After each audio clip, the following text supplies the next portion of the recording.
बिस्मिल्लाहिर्रहमानिर्रहीम।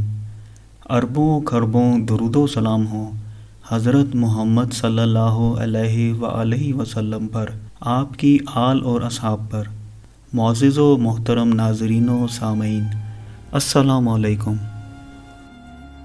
हज़रत इमाम जाफ़र सादिक रज़ी अल्लाह ताला अन्हो अलैहिस्सलाम आइमाए अहले बैत अतहार अलैहिस्सलाम में से हैं।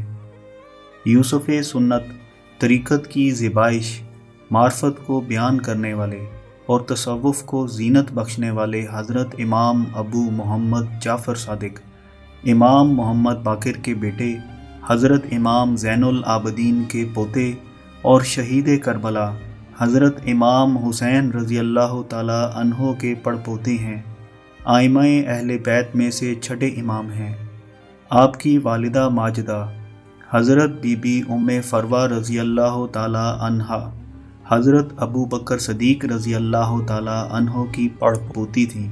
वाक़या करबला के 22 साल बाद 17 रबीउल अव्वल 83 हिजरी को मदीना मुनव्वरा में आपकी वलादत बासादत हुई। उस वक्त आपके दादा हज़रत इमाम ज़ैनुल आबदीन रज़ी अल्लाह ताला अन्हो भी ज़िंदा थे। आपके वालिद मोहतरम हज़रत इमाम मोहम्मद बाक़िर रज़ी अल्लाह ताला अन्हो की उम्र उस वक्त 26 बरस थी। अपने मौजू की तरफ बढ़ने से पहले अगर आपने सुराग़े ज़िंदगी सब्सक्राइब नहीं किया तो कर लीजिए और बेल के आइकन पर भी क्लिक कर दीजिए ताकि आपको हर नई आने वाली मालूमाती वीडियो बर वक्त मिल सके। जब आप 12 बरस के थे तो हज़रत इमाम ज़ैनुल आबदीन रज़ी अल्लाह ताला अन्हो का साया सर से उठ गया। उसके बाद 19 बरस आपने अपने वालिद हज़रत इमाम मोहम्मद बाक़िर के दामाने तरबियत में गुजारे। इमाम जाफ़र सादिक रज़ी अल्लाह ताला अन्हो ज़ाहिरी व बातनी अलूम के जामे थे और रियाज़त व इबादत और मुजाहिदे में मशहूर थे। आपके शागिर्दों में इमाम मालिक, इमाम अबू हनीफ़ा, इमाम आसिम, हज़रत सुफ़ियान सौरी, हज़रत बायज़ीद बस्तामी, हज़रत उमर बिन अब्दुल अज़ीज़, हशाम बिन हाकिम, जाबिर बिन हयान और दीगर शामिल हैं। हज़रत इमाम मालिक रज़ी अल्लाह ताला अन्हो का बयान है, मैं एक ज़माने तक आपकी खिदमत मुबारका में आता रहा। मैंने हमेशा आपको 3 इबादतों में से किसी एक में मसरूफ़ पाया। या तो आप नमाज पढ़ते हुए मिलते, या तलावत कुरान में मशगूल होते, या फिर रोज़ादार होते। आपकी मजलिस एक इल्म व इरफान के मोती बखेरने वाली मजलिस होती थी। मार्फत हक़ को पाने की जुस्तजू करने वाले आपकी सोहबत कामिला को अपने लिए बहुत बड़ा एज़ाज़ तस्वुर करते थे। बहुत से मारूफ़ औलिया कराम ने आपकी सोहबत कामिला से इस्तिफ़ादा हासिल किया और देखा कि आप साहिब करामात वलीउल्लाह हैं। मशहूर सूफ़ी बुज़ुर्ग हज़रत शफ़ीक बल्खी रहमतुल्लाह अलैह फरमाते हैं कि मैं हज बैतुल्लाह की सआदत हासिल करने की गर्ज से अपने घर से रवाना हुआ। सफ़र करते हुए कादसिया में पहुंचा। मैं वहां पर लोगों की ज़ेबो ज़ीनत और उनकी कसरत को देख रहा था कि अचानक मेरी नज़र एक खूबसूरत जवान पर पड़ी जिसने बहुत उम्दा लिबास से बेतन कर रखा था। ऊपर एक ऊनी चादर ओढ़ रखी थी और पाँव में जूती थी। खूबरू जवान लोगों से अलग थलग बैठा हुआ था। मैंने अपने दिल में कहा कि ये जवान सूफ़ी है, लोगों पर भार होगा, इसलिए पास जाता हूँ ताकि उसको धमकाऊँ।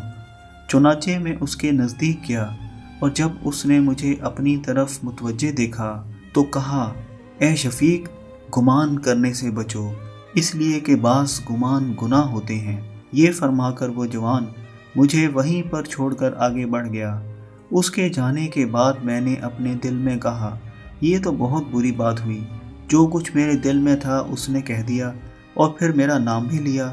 ये तो कोई मरते साले लगता है। मैं इससे ज़रूर मिलूँगा ताकि उससे मिलकर अपनी बदगुमानी माफ़ कराऊँ। चुनाचे मैं उसके पीछे तेज़ी से लिपका, लेकिन वो मुझे ना मिला और मेरी निगाहों से ओझल हो गया।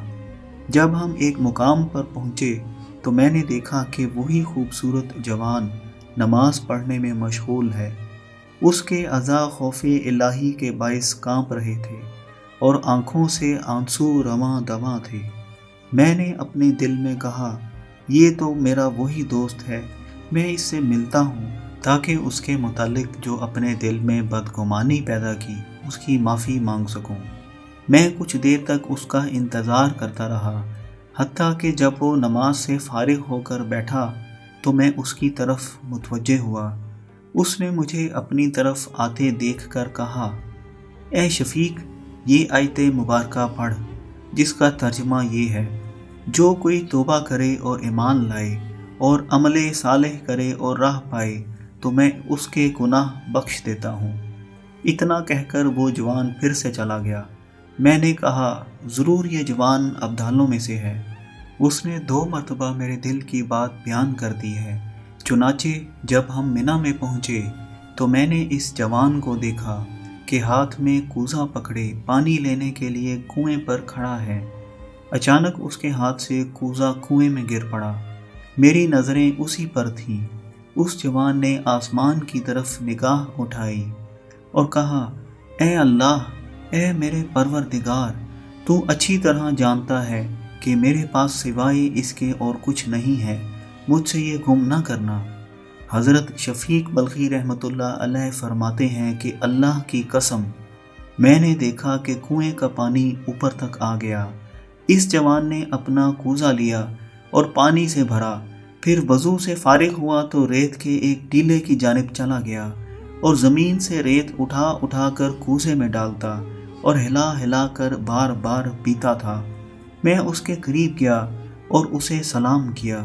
اس نے میرے سلام کا جواب دیا۔ میں نے عرض کیا، اپنا جوٹھا مجھے عنایت فرمائیے۔ کہنے لگا، اے شفیق، اللہ تعالیٰ کی ظاہری و باطنی نعمتیں ہمیشہ ہمارے ساتھ ہیں، اپنے رب تعالیٰ کے ساتھ نیک گمان رکھو۔ پھر اس نے مجھے کوزہ دیا، میں نے اس میں سے پانی پیا۔ شکر میں ستو گھلے ہوئے تھے۔ اللہ کی قسم، میں نے اس سے زیادہ لذیذ اور خوشبودار چیز کبھی نہیں پی تھی۔ اس سے میری بھوک و پیاس جاتی رہی۔ میں کئی دن تک وہاں پر مقیم رہا، کھانے پینے کی بالکل خواہش نہ ہوئی۔ اس کے بعد راستے میں مجھے وہ جوان دکھائی نہ دیا، یہاں تک کہ میں مکہ مکرمہ میں داخل ہو گیا۔ ایک رات میں نے اسے نصف شب کے قریب پانی کے قبا کے پاس نماز میں مشغول دیکھا۔ بڑی عاجزی سے نماز ادا کرتا تھا۔ اس کے رونے کی آواز سنی جاتی تھی۔ اسی حالت میں ساری رات بیت گئی۔ فجر کی اذان سے پہلے اپنے مصلی پر بیٹھا تسبیح پڑھتا رہا۔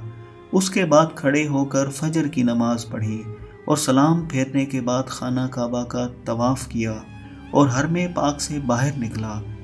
میں بھی اس کے پیچھے پیچھے گیا۔ مجھے اس کے خادم دکھائی دیے۔ میں نے راستے میں اسے جس طرح دیکھا تھا اس کے خلاف اسے پایا۔ میں نے دیکھا کہ لوگ اس کے گرد جمع ہیں اور سلام کرتے تھے۔ اس کے پاس کھڑے ایک شخص سے میں نے پوچھا کہ یہ جوان کون ہے؟ اس نے کہا کہ آپ کو نہیں معلوم؟ یہ فرزند رسول حضرت امام جعفر صادق رضی اللہ تعالی عنہ ہے۔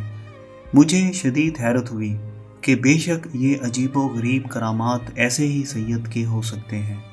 اس دعا کے ساتھ ویڈیو کا اختتام کرتے ہیں کہ اللہ رب العزت آپ کو، آپ کے پیاروں کو اور ہم سب کو دونوں جہانوں کی خیریں، برکتیں، رحمتیں، آسانیاں اور کامیابیاں عطا فرمائے۔